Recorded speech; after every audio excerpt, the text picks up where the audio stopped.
우리 성경 말씀 마가복음 11장 22절로 25절의 말씀을 읽고 제가 말씀을 증거하도록 하겠습니다.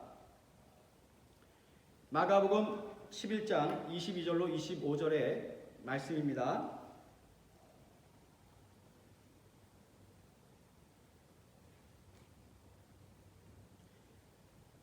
예수께서 그들에게 대답하여 이르시되 하나님을 믿으라. 내가 진실로 너에게 이르노니 누구든지 이 산더러 들려 바다에 던지우라 하며 그 말하는 것이 이루어질 줄 믿고 마음에 의심하지 아니하면 그대로 되리라. 그러므로 내가 너에게 말하노니 무엇이든지 기도하고 구하는 것은 받은 줄로 믿으라. 그리하면 너희에게 그대로 되리라. 서서 기도할 때 아무에게나 혐의가 있거든 용서하라. 그리하여야 하늘에 계신 너희 아버지께서도 너희 허물을 사하여 주시리라 하시니라. 아멘. 오늘 이 시간 부활절 다섯째 주에 하나님을 믿으라고 하는 예수님의 말씀을 통해서 은혜를 받고자 합니다. 사랑하는 좋은교회 성도님들, 우리가 코로나 바이러스로 인하여서 각 가정에서 온라인 예배를 드리고 있지만 오늘 시간 오히려 성령의 역사와 능력 가운데 더욱더 하나됨을 체험하는 귀한 시간 되기를 간절히 축원합니다. 또한 우리가 짊어지고 있는 삶의 여러 가지 어려움들이 끝을 알 수 없는 힘겨움이 있습니다. 이제 삶의 무게들이 더욱더 힘들어질 것이 분명하게 예측되지만 오늘 우리의 예배 가운데 하나님의 임재를 경험하고 우리의 기도가 응답을 받으며 우리의 영혼이 회복되는 시간이 되기를 간절히 축원합니다. 아멘. 지난 2주간 저도 한 가정의 가장으로서 여러분과 동일한 삶의 문제와 고민을 가지고 살았습니다. 먹을 것, 여러 가지 것들에 대한 걱정을 동일하게 하고 살았죠. 그러나 한편으로 목사로서 이 시간이 지나고 여러분, 그리고 제 자신, 그리고 좋은 교회, 그리고 세상 사람들에게는 어떤 것들이 남게 될 것인가 라는 그런 고민을 하기 시작했습니다. 1997년 우리 조국 대한민국이 IMF를 겪었죠. 2001년에 미국이 9.11 사태를 겪었습니다. 길지 않은 시간에 돌이켜보면 역사를 흔들고 삶을 흔드는 많은 문제들이 있었습니다. 이제 그런 사건들은 과거가 되었지만 이 세상에 그리고 많은 사람들에게 그리고 각자에게 흔적을 남겼습니다. 이런 흔적들은 세월이 지나도 쉽게 지워지지 않는데 이런 흔적들을 생각할 때 어떤 이들은 이 흔적들을 교훈이라고 말하고 성장이라고 말하지만 또 누군가는 그 흔적들을 돌아보며 상처였다고, 너무나 아팠다고, 힘들었다고 말하고 기억하기도 합니다. 그래서 저는 여러분을 사랑하는 좋은 교회의 담임 목사로서 우리가 겪는 지금의 어려움이 상처가 되고 아픔이 되고 고통이 되기보다는 교훈이 되고 성장의 시간이 되고 또 새로운 삶의 영적 에너지가 되는 그런 시간이 될 수 있기를 간절히 소원하며 기도하고 있습니다. 그리고 그러한 소망과 기도 가운데 오늘 주어진 말씀을 함께 나누고자 합니다. 본문은 예수님께서 십자가를 향해 나아가는 과정 중에서 일어난 사건입니다. 예수님께서 베다니 마을에 가셨을 때 배가 고프셨어요. 그러다가 주변을 보니 잎사귀가 무성한 무화과 나무를 보시고 혹시나 그 속에 열매가 있나 하고 살펴보셨는데 안타깝게도 그 나무의 안에는 아무런 열매가 없었고 예수님은 허기를 달래실 수가 없었습니다. 그래서 무화과나무를 향한 예수님의 저주가 있었죠. 그리고 다음 날 베드로가 예수님께 말합니다. 예수님, 나무가 뿌리째 말랐습니다. 뿌리째 말라 죽었습니다. 뿌리째 말라 죽은 무화과 나무를 본 베드로 이야기를 듣고 예수님께서 말씀하신 내용입니다.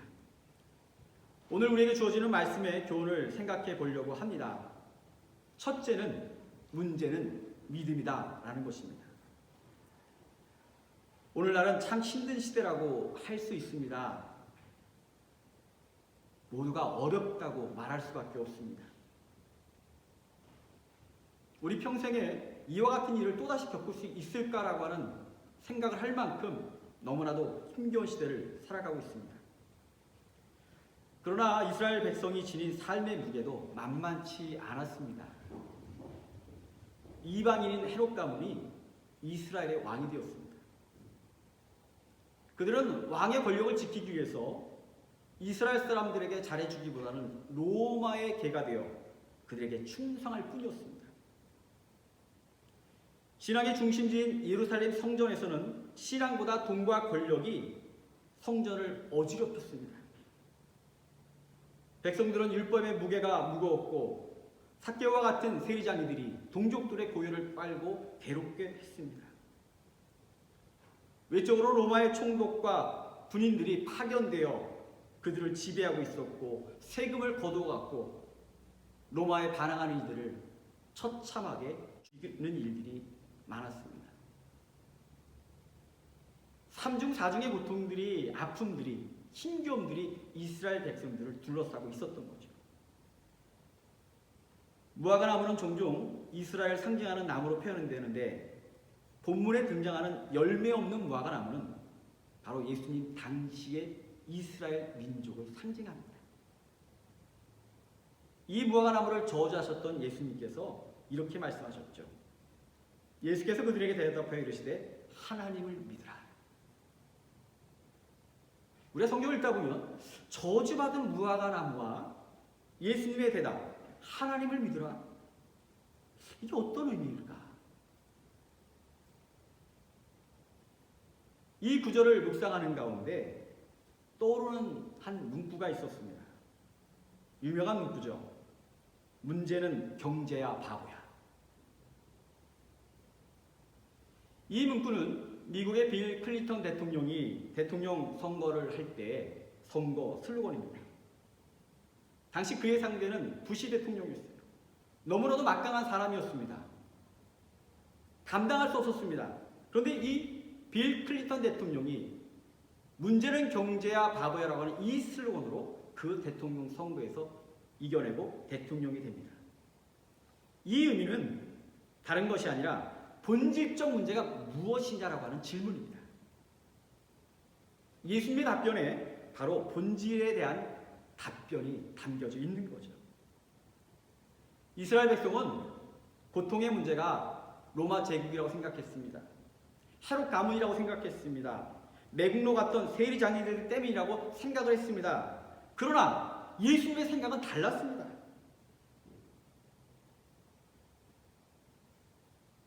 예수님이 생각하는 본질적 문제는 로마가 아니고 헤롯 가문이 아니고 세리장이가 아니라 그들의 믿음에 대한 질문이었던 거예요.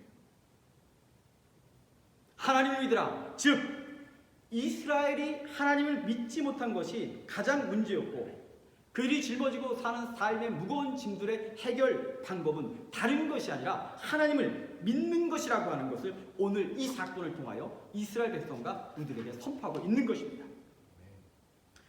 사랑하는 성도 여러분, 분명히 우리가 살아가는 이 시기는 겪어본 적도 없고 상상도 해본 적이 없는 아주 힘겨운 시기입니다. 그러나 이 시대 앞에 우리는 분명히 깨달아야 합니다. 지금 이 순간의 가장 큰 주제는 우리를 향한 하나님의 요구는 무엇일까? 바로 하나님을 믿고 신뢰하느냐 아느냐의 문제라고 하는 겁니다. 이보다 더 힘들 때가 있을까 생각되지만 오히려 이 순간 하나님을 향한 우리의 진짜 믿음이 드러나는 순간임을 저는 분명히 믿습니다. 그리고 그 믿음을 하나님께 인정받는 순간 그 믿음 가운데 여러분은 하나님의 능력을 체험하게 될 줄 믿습니다.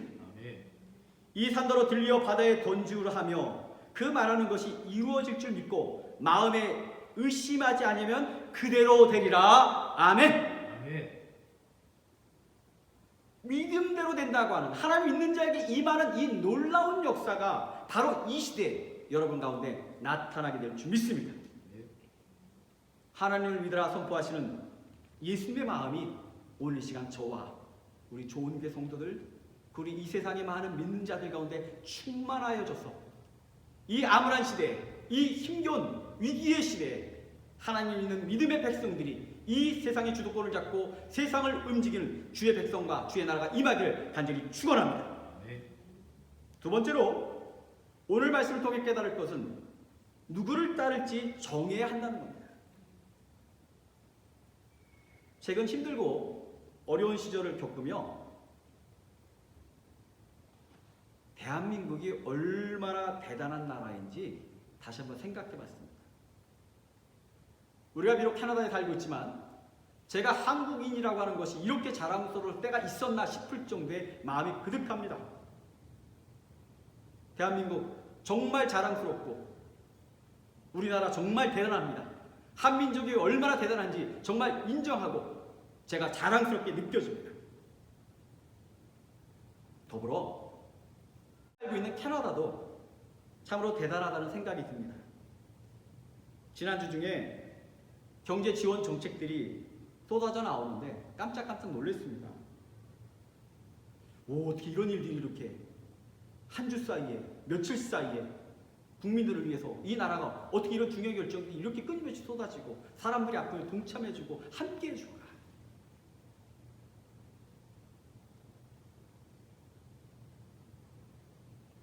그러나 한편으로 그런 생각을 했습니다. 이 위기의 시대가 지나고 우리의 고통이 물러나고 이제 보통의 평범한 일상으로 돌아갔을 때 우리의 기억 속에는 무엇이 남을까? 어쩌면 우리 기억 속에 캐나다 트레도 총리가 남지 않을까요? 그 총리가 대단하더라. 이번에 그렇게 어떻게 파격적으로 국민을 위해서 일할 수 있을까?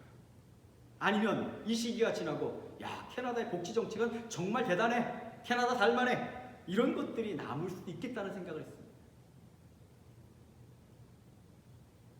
그러나 이 순간 우리 믿음의 백성은 혼란과 혼동 속에서 성령님의 지혜가 있기를 간절히 축원합니다. 성령님은 우리의 영을 맑게 하실 때 볼 것을 보게 하실 줄 믿습니다. 깨달을 것을 깨닫게 하실 줄 믿습니다. 아무리 혼탁해도 그 진리가 뭔지 본질이 무엇인지를 알게 하시는 힘과 능력이 있다라고 하는 거예요. 우리가 성령 충만함으로 성령의 능력으로 말미암아 이 시대에 우리가 주어지는 영적인 의미가 무엇인지 우리의 마음속에 남아야 될 것이 무엇인지를 분명히 깨닫기를 간절히 축원합니다.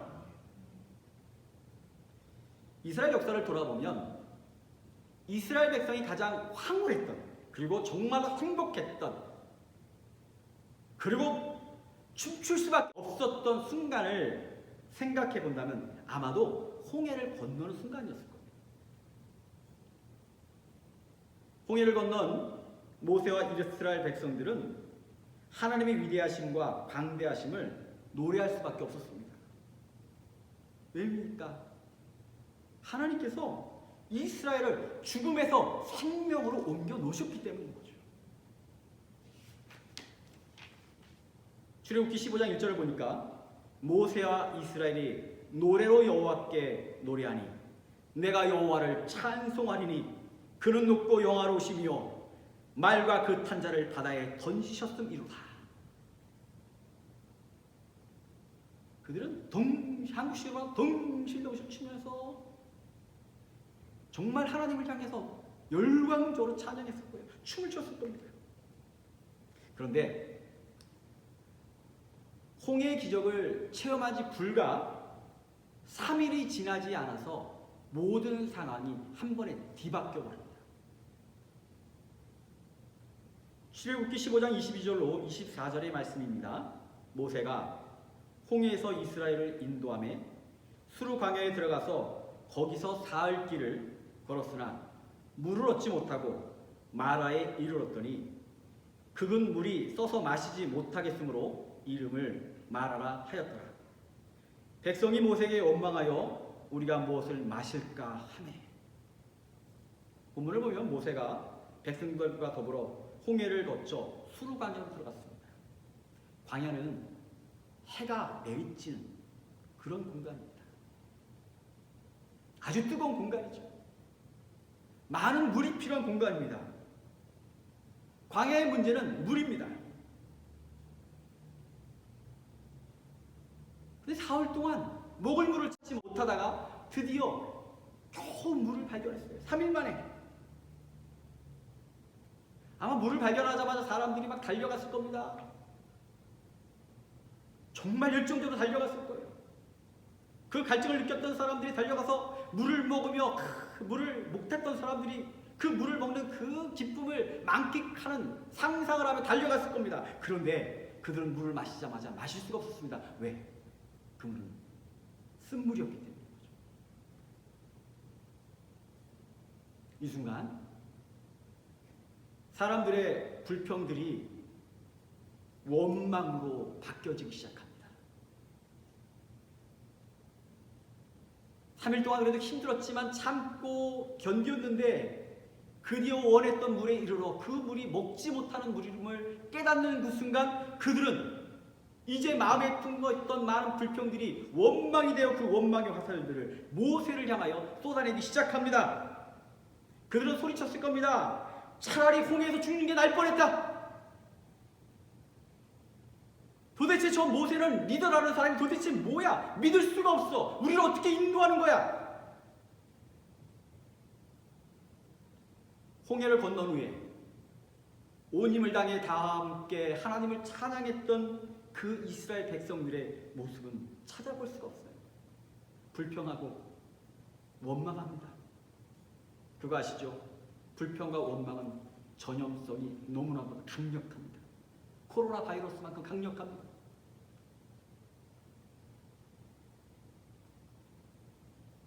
근데 이 본문을 보면 이스라엘 백성이 기적과 축복 속에 거했던 그들이 어떻게 이렇게 한순간에 쓴물 속으로, 불평 속으로, 원망 속으로 뒤바뀌는 상황이 일어났을까? 출애굽기 15장 22절 말씀입니다. 모세가 홍해에서 이스라엘 인도함에 그들이 나와서 수르 광야로 들어가서 거기서 사흘 길을 걸었으나 물을 얻지 못하고. 이 구절 다시 한번 여러분들이 깊이 보시기 바랍니다. 어떤 느낌이십니까? 어쩌면 이 구절은 너무나 익숙하고 당연한 글입니다. 이스라엘 백성의 지도자인 모세가 이스라엘 백성을 이끌고 갔다는 거죠. 당연하죠. 근데 가만히 살펴보면 뭔가 찜찜한 게 있어요.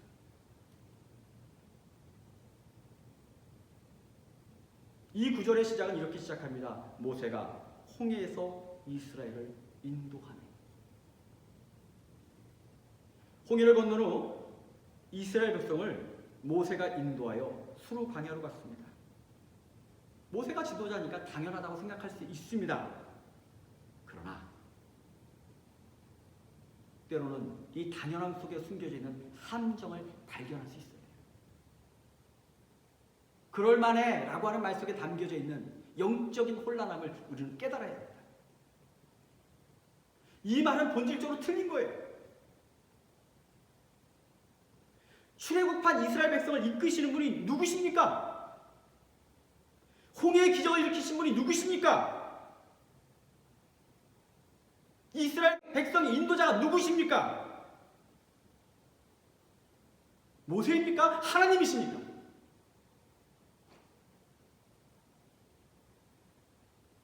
마땅히 하나님의 인도자가 되어 주셔야 하고 기적의 주인공이 되셔야 될 이 순간에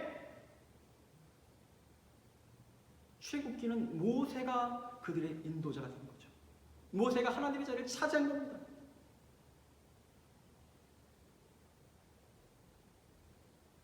본문이 영적으로 지극히 정상적인 말씀이 되어야 된다면 하나님께서 홍해에서 모세와 이스라엘 백성을 인도하였다라고 기록되는 것이 마땅합니다. 그러나 본문은 모세가 인도했다고 말하고 있습니다. 이 표현은 홍해에서 비록 이스라엘 백성이 하나님의 사랑과 축복을 체험했지만 그 순간이 지나고 나니까, 위기가 지나고 나니까 하나님이 남아있지 않았다는 거예요. 홍해 앞에서는 하나님을 찾았지만 위기가 지나니까 그들에게는 하나님이 없었어요.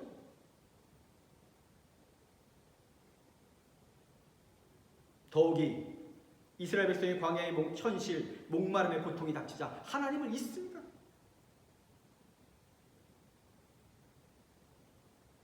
그 증거로 출애굽기 15장 22절 24절의 말씀을 보면 하나님에 대한 얘기가 없어요. 하나님이 사라졌어요. 하나님에 대한 역사가 없고 은혜에 대한 신앙의 고백도 없습니다. 이스라엘 백성들의 마음과 영혼 속에 하나님이 부재하자 불평과 원망이 쏟아지기 시작했던 겁니다. 백성들이 정신없이 원망합니다. 하나님의 백성으로서의 품격을 잃고 원망하고 모세에게 따지고 태풍 같은 공격들이 몰려오는 그 순간, 그때서야 모세가 정신을 차리죠.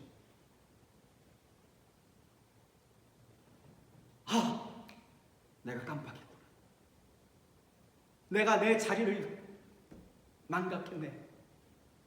지금 하나님을 잊었네. 내가 뭐하고 있던 거지? 모세는 정신을 번쩍 차리고 하나님 앞에 무릎 꿇어 기도하기 시작합니다. 25절의 말씀을 보니까 모세가 여호와께 부르짖었더니, 이 순간 모세는 이스라엘 백성의 지도자가 아닙니다.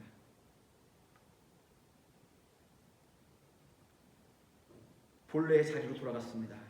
본래의 자리는 어떤 자리입니까? 하나님의 백성의 자리입니다. 하나님의 팔로우입니다. 외치는 자, 기도의 자가 된 거죠. 그는 하나님께 부르짖기 시작했습니다. 무엇을 부르짖었을까요? 백성들이 나를 원망합니다. 물 좀 주세요. 우리 목말라 죽게 생겼을 때 이렇게 기도했을까요? 아니에요. 하나님, 제가 잘못했습니다. 나도 모르게 하나님의 자리에 내가 있었습니다. 하나님이 계셔야 될 자리에 내가 그 자리를 차지하고 있었습니다. 내가 리더인 줄 알았어요. 내가 인도자인 줄 알았어요. 하나님, 용서해 주세요. 부르짖음은 단순히 부르짖음이 아니에요. 예배고 찬양이고 기도인 겁니다. 회개가 담긴 기도입니다.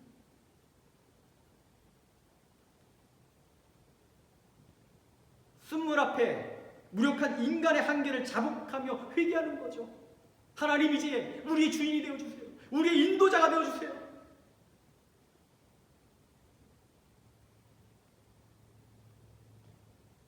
모세가 자기의 자리로, 하나님을 원래의 자리로, 주인의 자리로, 인도자의 자리로 돌려놓으니 하나님께서 드디어 말씀하기 시작합니다. 여호와께서 그에게 한 나무를 가리키시니 그가 물에 던지니 물이 달게 되더라. 아멘. 쓴물이 단물이 된 겁니다.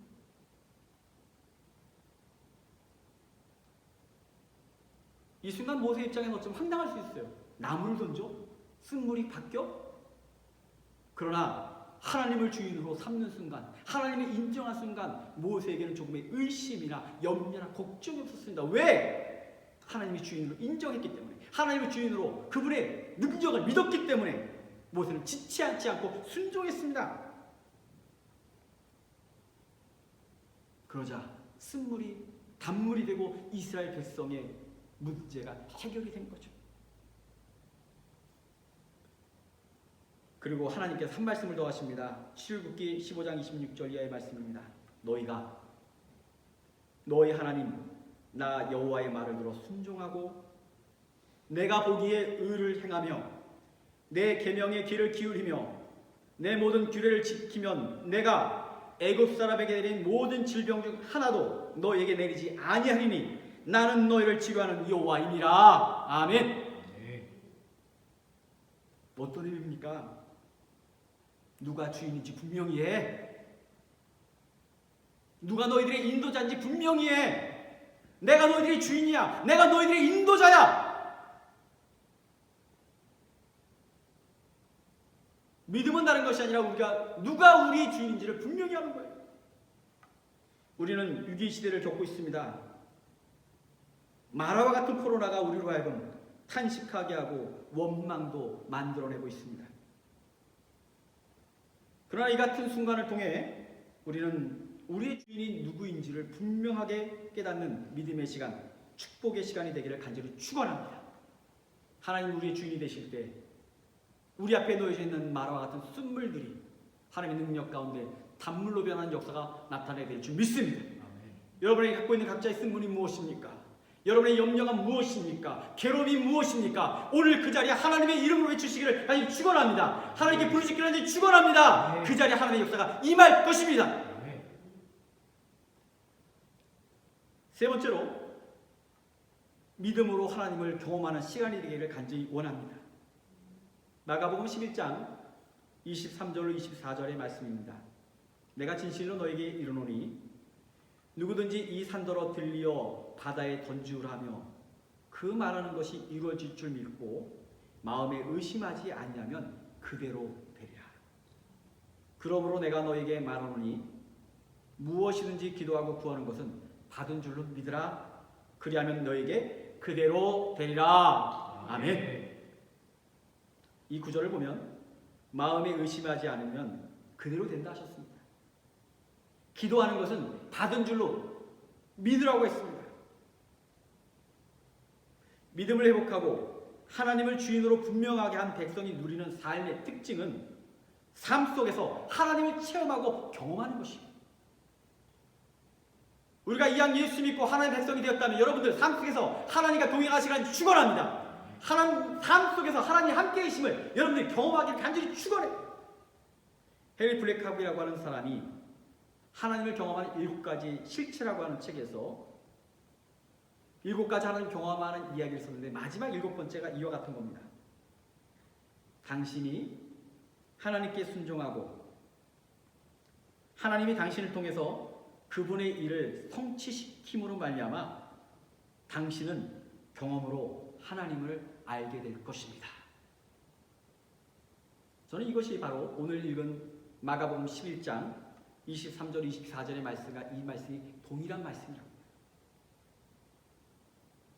믿어 의심치 아니하고 순종으로 기도하면 하나님께서 삶에서 소원을 이루시고 당신의 뜻을 성취하며 우리는 우리 삶 속에서, 우리의 현장 속에서, 우리의 일터 속에서 하나님을 경험하게 되는 놀라운 역사가 일어나게 된다고 하는 것입니다. 위기는 하나님의 역사가 강하게 임하는 순간입니다. 삶의 교통이 가득하다고 아우성 칠 때 이미 하나님은 여러분 곁에 와 계십니다. 우리가 탄식할 때 성령님 우리를 안타깝게 계시며 더불어 같이 기도하고 계십니다. 우리가 할 것은 무엇입니까? 의심하는 것이 아닙니다. 불안해하는 것이 아닙니다. 염려하는 것이 아닙니다. 하나님 믿는 나를 위해 하나님 오늘 무엇을 하실까? 하나님 믿고 따르는 당신의 백성이 오늘 하나님 어떻게 경험할까? 이 소망이 우리 모두에게 있길 간절히 축원합니다. 그 믿음을 가지고 그 소망을 가지고 기도하시면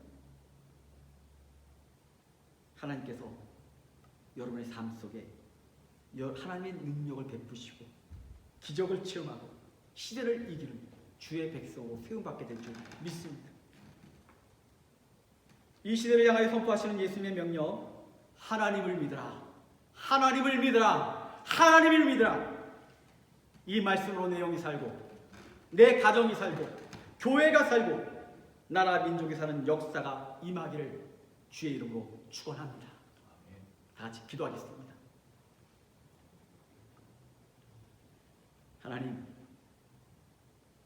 우리를 너무나 사랑하셔서 오늘도 마가복음 11장의 말씀, 하나님을 믿으라는 예수 그리스도의 말씀을 통해 이 암울한 시대에 우리가 살 길을 깨닫게 하시니 감사를 드립니다.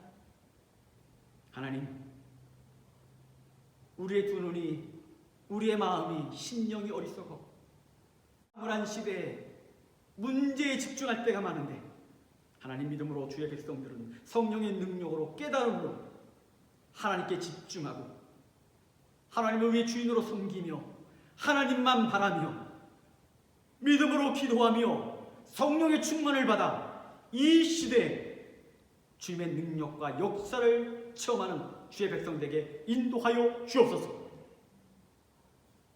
주님이 우리의 주님이심을 고백합니다. 우리의 힘이심을 고백합니다. 우리의 반성이심을 고백합니다. 믿음으로 고백하는 모든 주의 백성들, 좋은 교회 성도들 위해 친히 임기하시고 함께하여 주셔서 탄식이 변화 기도가 되게 하시고 찬양이 되게 하시고 많은 이들이 힘들어할 때, 고통스러워할 때 우리 좋은 교회 성도들의 마음속에는, 입술 속에는 감사와 영광만이 충만하게 인도하여 주옵소서. 이 모든 말씀 우리를 구원하신 예수 그리스도의 이름으로 기도드려 싸움나이다. 아멘.